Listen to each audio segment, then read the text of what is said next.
With a faded showdown in Chicago underway, C9 and 100 Thieves squared off in the United Center to determine the best in the region. With a strong fundamental take on the meta and the decisiveness in team fighting to follow whatever 100T had to throw at them, C9 absolutely carved their opponents in the LCS Finals. They continue to evolve their drafts to create strong answers to some of the strongest things in the meta right now, which is very refreshing to see in a league where almost no team is innovating at all. Let's move on to the drafts. Starting in Game 1, the bans start off with C9 getting rid of Senna, Renekton, and Amumu, while 100T get rid of the Sejuani, Kalista, and Yuumi. While 100T have generally banned generic strong openers to hedge against the B1, C9's bans are all focused on proactive champions that can alter the pace of the game, as well as the signature Senna pick that has been causing pretty much every team in the LCS some trouble right now. This is a great use of blue side bans because you have more leverage in being able to shape the overall nature of the draft according to the team you're playing against, and C9 are taking full advantage of this. The bans open up, and C9 open up with Azeri. 100T take up the Azir as one of their openers along with Poppy. This is when C9 take advantage of their strength in mid and pick the LeBlanc, which is a key pick for enabling Jensen in this mid matchup, even though it can be hard to play into it with the Poppy in mind. Since Yuumi is banned, C9 also opt for the Lulu, which is basically a free pick in this case since there's no counter matchup, and forces 100T to make a fork decision about what they want R3. They can either take one of the remaining priority AD picks, or they can attempt to get a good matchup into the Lulu on R3.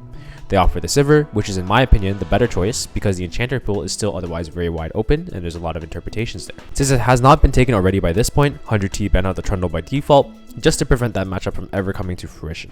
C9 opt to use their bans on Nautilus and Ornn, which is indicating that they are confident that they can win a normal front-to-back scenario as long as there isn't an excessive amount of backline access on the side of 100T.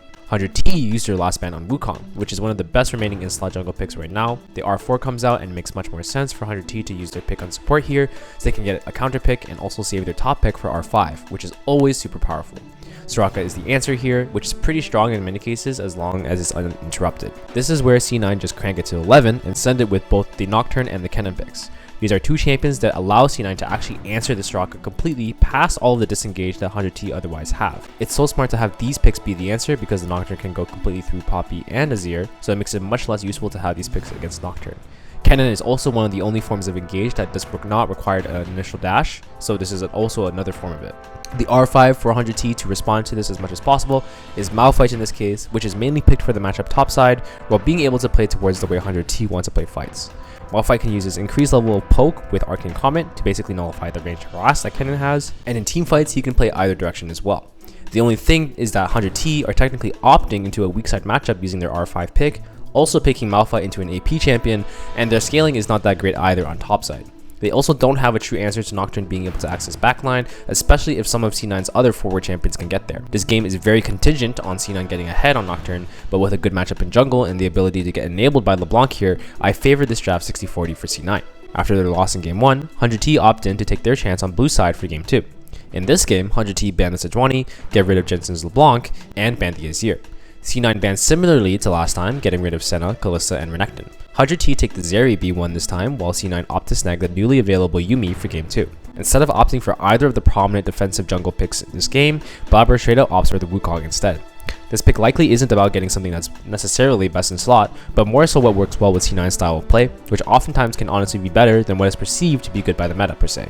100T also decides to opt for neither Poppy or Trundle in this case because the way has been cleared for a pretty decent Jarvan pick in this slot. This is because they are aware that C9's most likely pick in R3 here is going to be Sivir, so Jarvan has a great way to answer this and lock it down without necessarily worrying about spell shield. C9 handshake this deal and they opt for the Sivir pick anyways. In second phase, C9 burn their bans on Ornn again, also getting rid of Abe's Talia to prevent a decent blind for the B4, B5. 100T burn their bans on Kennen and GP, which indicates to me that they don't necessarily have an amazing read on what C9 can do with their comp still, but are attempting to deal with the most problematic picks possible on topside. This time, C9 used their R4 on Zilean, which has been seeing very little play overall, but works pretty well in today's slow meta if you think about it.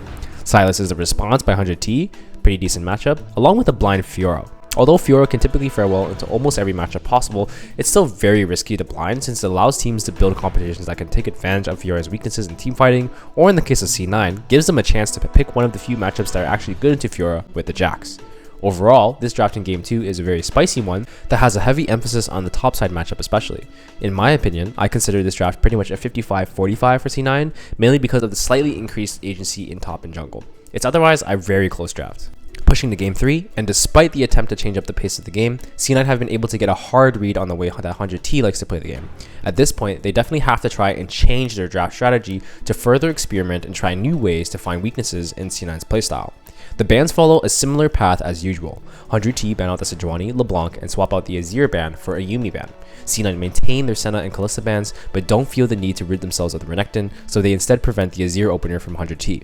B1 Zeri comes out once more, and C9 respond with the Wukong again, and take the Lulu for themselves.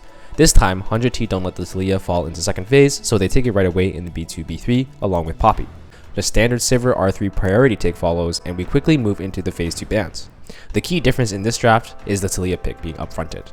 This means that 100T are looking to take advantage of the increased early game pace that the Taliyah offers, and based on what we saw in their series against Evil Geniuses previously, they are looking to play fairly aggressively and probably want to play forward. C9 can read this and use their picks to ban out champions that can enable this, while 100T should be banning out defensive top lane champions as well as mid champions that can command priority against Taliyah somehow. The bans reflect this, as C9 ban out both Amumu and Renekton, whereas 100T ban out the Kennen and the GP once more. Jensen locks a Zillion once more in R4, pretty much allowing Abe to play out the Taliyah. This likely indicates that C9 is just so confident that they can scale enough that 100T aren't able to do anything. The scaling on the Zillion does put the onus onto 100T to be able to really rip them open in the early game, and the B4, B5 reflects that. 100T blind Fiora again, and they also combine it with Alistar, pretty much the only forward champion that can actually work in the Sivir in this case. Fudge might be tempted to go for the Jax once more here, but instead opts for the Gnar in this case because of the 100T wants to play these fights this time. The main difference here is that 100T are playing much more forward than last time, which means that it will be important and more valuable to have a top lane champion that can contribute to this. Although the Gnar is a worse matchup into Fiora than Jax, C9 willingly take this trade because they are drafting for how their team will win the game as a whole. This draft is somewhat of an act of desperation from 100T, and it kinda shows.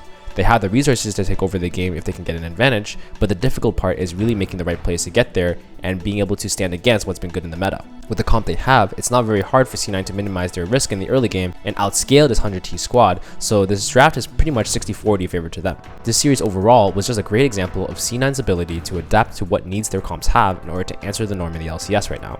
I respect 100T's attempts to change things up and try new comps in order to get something on the board, but it felt like C9 simply had more resources in draft to work with and the appropriate practice on these comps to execute. It was a well-deserved series by them, and I hope they continue a performance like this at Worlds. As always, hope this video was insightful to you guys, and I'll catch you in the next one. Stay fresh.